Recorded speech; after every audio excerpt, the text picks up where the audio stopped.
తెలంగాణలో సంచలనం సృష్టించిన ఫోన్ ట్యాపింగ్ కేసులో కీలక పరిణామం చోటు చేసుకుంది. ఈ నెల 5న సీట్ విచారణకు హాజరవుతానని కీలక నిందితుడు ఎస్ఐబి మాజీ చీఫ్ ప్రభాకర్ రావు తెలిపారు. ఈ మేరకు ఆయనకు వన్ టైం ఎంట్రీ పాస్పోర్ట్ రాగానే ఇండియాకు రానున్నారు. సుప్రీంకోర్టు ఆదేశాలతో కేసులో A1 నిందితుడు ప్రభాకర్ రావు అమెరికా నుంచి భారత్ తిరిగి వస్తున్నారు. ఈ మేరకు సుప్రీంకోర్టుకు అండర్ టేకింగ్ లెటర్ అందజేశారు. ఫోన్ ట్యాపింగ్ కేసులో విచారణకు పూర్తిగా సహకరిస్తానని ప్రభాకర్ రావు చెప్పారు. ఇక పాస్పోర్ట్ అందిన 3 రోజుల్లోనే భారత్ రావాలని ప్రభాకర్ రావుకు ఇటీవల సర్వోన్నత న్యాయస్థానం ఆదేశించిన సంగతి తెలిసిందే.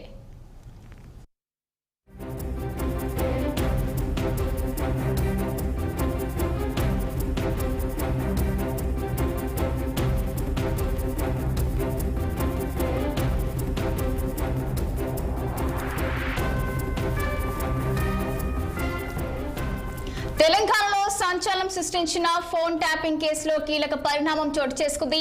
ఈ నెల 5న సీట్ విచారణకు హాజరవుతానని కీలక నిందితుడు ఎన్ఐబి మాజీ చీఫ్ ప్రభాకర్ రావు తెలిపారు.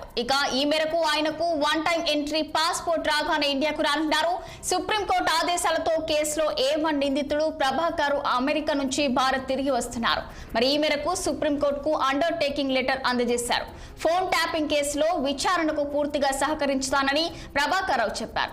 పాస్పోర్ట్ అందిన 3 రోజులనే భారత్ రావాలని ప్రభాకర్ రావుకు ఇటీవల సర్వోన్నత న్యాయస్థానం ఆదేశించిన సంగతి తెలిసిందే.